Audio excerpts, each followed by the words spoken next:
friends, it's me, your pal Madge, and we have a bunch of fun things to do in the garden today, starting with planting some ranunculus. So come along with me. So my husband and I moved in here about 6 weeks ago, and it was nothing but grass. And we've done a lot since then. We've added a couple plum trees, some blueberries, some cherry bushes, even some gooseberries and some elderberries. So it's going to be fun to see how it all grows in over the next few months. We also have this amazing deck that's on top of our garage, and we put 4 ginormous raised beds up here. So yeah, it's going to be plant mayhem. So these beds are pretty big, and we have 4 of them, and that's a lot of soil. They're like 2 feet wide by 8 feet long and about 12 inches deep. So if you add all that up, that's like a lot of money on soil. So what we're doing to save a little bit on our soil mix is filling the bottom third or so with straw. And what this does is saves us some cash at the outset. It also is going to break down in the soil over time, and it will amend the soil and enrich it. And yeah, so for now, we've got the bottom third filled with straw. And next up, we are going to fill it with Happy Frog potting soil, bumper crop, compost, and a bit of cocoa coir to help with the fluffiness. Now I go to therapy, but this is just as good.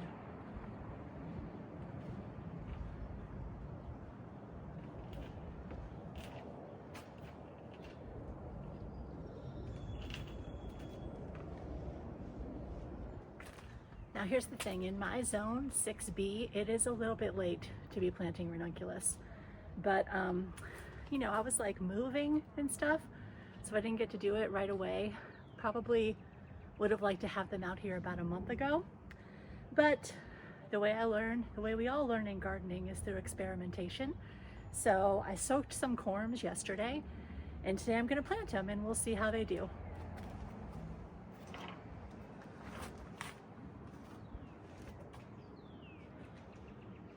All right, I got 3 varieties. I got a Chicote pastel mix, I got Amandine porcelain, and I got Amandine black. So I'm gonna fish these pre-soaked corms out of here, and I'm just gonna bury them a couple inches, about 6 inches apart from each other.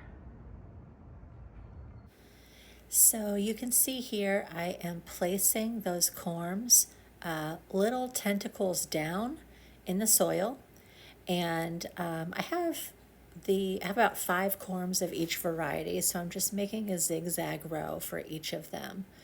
Now ranunculus, normally the advice with ranunculus is to pre-sprout them. So you soak them for a few hours and then you put them in damp but not wet soil, someplace cold, for a couple of weeks. And at that point, you'll see little roots and maybe even a little bit of greenery on them. But I tried that and mine died. So this is what I'm trying instead, and hopefully it works. All right, the last variety is the pastel mix. So I'm gonna go here, here, here, here, and here. Now I may have mixed some of these varieties up. I'm not perfect. I am learning as I go, but we'll see how they do. I'm gonna give these guys a good drink, and yeah, we'll check back in on them in a little while and see how they are. Now the next thing we're gonna do is plant some Lisianthus, which are ridiculously beautiful flowers, but they're really hard to grow as a home gardener. They take a really long time to start from seeds. So in the past, it was really hard for people at home to grow them because you would have to buy plugs from like a commercial gardener, or sorry, a commercial farmer, and you'd have to buy like hundreds of plugs. And I don't have room for all of that.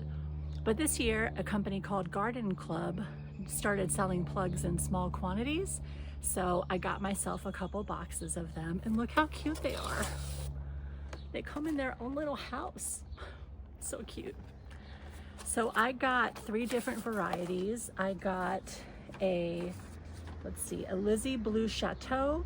I got a Lizzie Roseanne Black Pearl. And I got 2 packs of Celeb 2 Queen, because those are a mix. So yeah, I'm gonna liberate these guys from their little plastic homes, which I'm totally gonna reuse to start more seeds, because wow. And we're gonna get them planted in the bed. I can't get over how cute these little greenhouses are.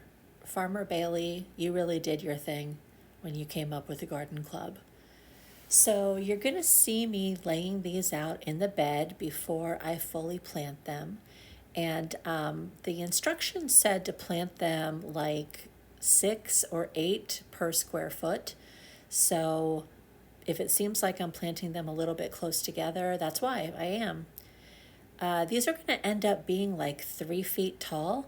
So at some point in the near future, I'm going to go out here and figure out a way to put some stakes in the corners of the bed so I can string some horizontal support netting across, so that, you know, when they get a little bit taller, they have a little bit of help standing up straight. But yeah, each of these plants, if all goes well, they should be producing, I don't know, 10, 20, maybe more blooms. I honestly couldn't be more excited. I've been wanting to grow Lisianthus ever since I bought my first Lisianthus bouquet a couple of years ago, and they legit stayed alive in the vase for 2 weeks.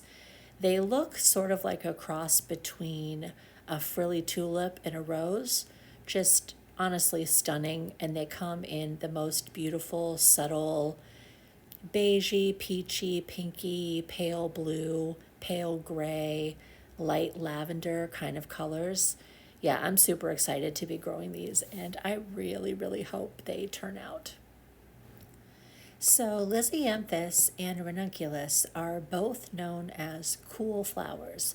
That means they like to grow when the temperatures are a little cooler outside. They do like sunshine, but they do not like a lot of heat. I learned about cool flowers from a book by a flower farmer named Lisa Ziegler.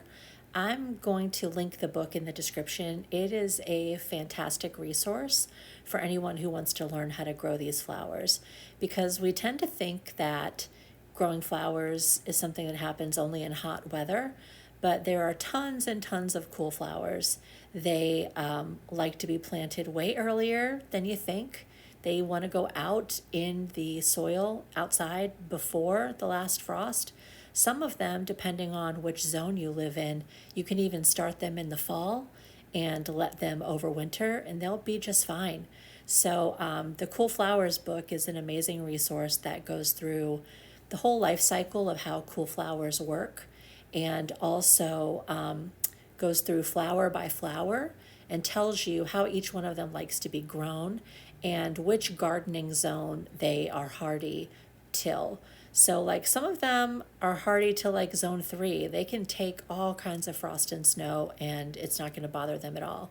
Some of them are hardy to zone 5, 6, 7, in which case, you know, you kind of have to decide if you're in one of those zones, if you want to experiment with trying to overwinter them or not.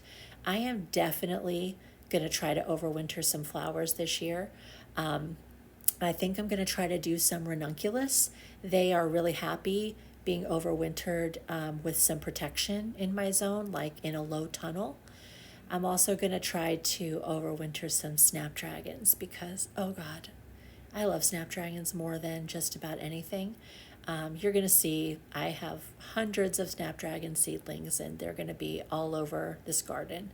So yeah, I will be super excited if I can teach myself how to do these snapdragons, overwinter them, and keep them happy so that I can have blooms in like April of next year. So you can see that I'm just getting all of these Lisianthus placed and I'm getting them planted into the soil. And when I'm done with all of that, everybody is going to get a good drink. And yeah, that's a good day's work filling out one of our garden beds. So I just want to thank you for spending a little time with me today. I am so excited to finally have a garden of my very own. It has been a long time coming. I've been growing in rental spaces, community gardens, grow bags, wherever I could stick a couple flowers. I was sticking a couple flowers, but now we have this huge blank canvas to play with, and I could not be more thrilled to be planting it out, to be seeing how it develops over time, and to be sharing it with you. So thanks again for spending a little time with me. Make sure you subscribe if you want to see how we cram even more flowers into this space. And yeah, I hope you're having a wonderful day. Bye for now.